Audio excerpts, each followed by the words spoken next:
Olá, hoje a gente vai mergulhar numa análise bem interessante que olha para a economia brasileira, para o mercado imobiliário especificamente, como uma série de ciclos, sabe? Isso.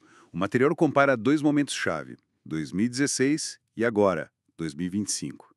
A ideia é entender esses padrões que parecem que, bom, se repetem. Vamos tentar destrinchar isso. Vamos lá. É uma perspectiva importante essa dos ciclos. Então, começando por 2016, o documento descreve aquele ano como o auge de uma crise feia, né? Econômica, política, que já vinha desde 2014. Exato. Uma recessão forte mesmo. Inflação alta, juros. Nossa, lembra da Selic? Chegou a 14,25%. Imagina, isso travou tudo, né? Consumo, investimento, e o setor imobiliário sentiu demais. O texto detalha isso.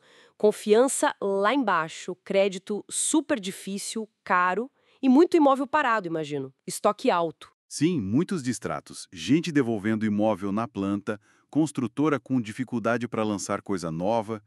Foi um cenário bem adverso. Mas olha que interessante, o material diz que, mesmo aí, surgiram oportunidades.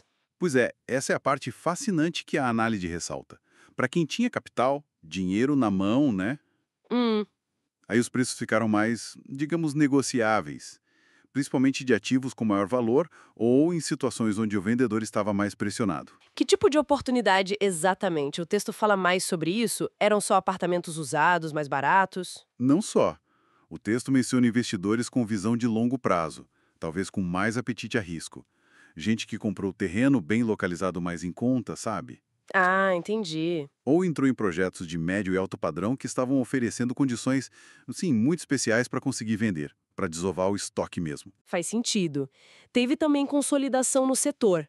Empresas maiores comprando menores ou carteiras de imóveis com desconto. A lógica que a análise traz é: a crise baixa demanda, pressiona preço e isso cria um ponto de entrada para quem pode esperar a recuperação lá na frente. É um padrão, né? Um padrão clássico de crise de fato. E essa ideia de padrão nos leva direto para 2025, que é onde o texto faz o paralelo. Exatamente. Depois de um tempo com juros mais baixos que deu um gás no mercado, o cenário virou de novo.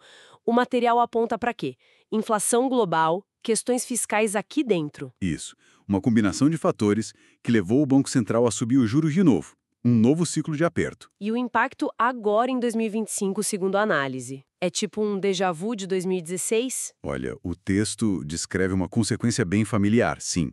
De novo, o crédito imobiliário fica mais caro, mais restrito. O que naturalmente dá uma esfriada na demanda. Exato. As vendas, que vinham fortes, começam a desacelerar. O documento até indica que os preços, principalmente de usados, que dependem mais de financiamento, já mostram sinais de estagnação. Estagnação ou até correção para baixo em alguns casos. Isso, em alguns segmentos ou regiões, pode ter até uma leve correção. A cautela volta a ser a palavra de ordem para quem compra ou investe. Mas essa comparação que o texto faz, 2016 e 2025, é uma cópia fiel ou a análise aponta diferenças importantes apesar dos juros altos nos dois momentos? Não, a análise não diz que é igualzinho. Aponta semelhança no mecanismo principal, juros altos esfriando o mercado. Isso é claro. Certo. Mas também sugere diferenças do contexto. Por exemplo, talvez o mercado em 2025 tenha começado esse ciclo de alta de juros menos alavancado do que estava lá antes da crise de 2014. Os fundamentos da economia geral podem ser um pouco diferentes também. Entendi. A dinâmica é parecida, mas o ponto de partida e o entorno podem ter suas particularidades. Exato. Mas a essência do ciclo, como o material apresenta, essa sim parece se repetir. Um período de mercado mais frio que, para alguns, é de novo uma janela Uma janela para quê? para pensar estrategicamente. Isso. Muita gente que ia comprar talvez segure a onda, adie os planos, mas quem é investidor mais atento olha para esse movimento e pensa: onde podem surgir as boas oportunidades agora? Pensando na valorização quando o ciclo virar de novo. Então, amarrando tudo, a grande mensagem que essa fonte parece querer passar com essa comparação toda é sobre a natureza cíclica mesmo, né? Eu acho que sim. Que entender esses ciclos no Brasil, no imobiliário em particular, é fundamental. Não é para se assustar com a fase de baixa. Mas para ver como parte de um processo maior. Exatamente. Tanto em 2016 quanto agora, em 2025, como descrito no material, o aperto nos juros traz desafios, claro, mas também abre espaço. espaço para negociar melhor, para fazer aquisições estratégicas se a pessoa tiver capital e paciência. Não é sobre adivinhar o fundo do poço, mas reconhecer em que fase do ciclo a gente está. Perfeito. Reconhecer a fase. Então, a conclusão que o documento traz é que essa dinâmica não deveria gerar pânico, mas sim ser um fator na análise de longo prazo. É por aí. O cenário atual, como foi o de 2016, talvez não seja o melhor para todo mundo, para quem precisa vender rápido ou depende muito de financiamento barato. Com certeza não. Mas pode ser interessante para quem tem fôlego financeiro e está olhando lá na frente na valorização futura. Exatamente.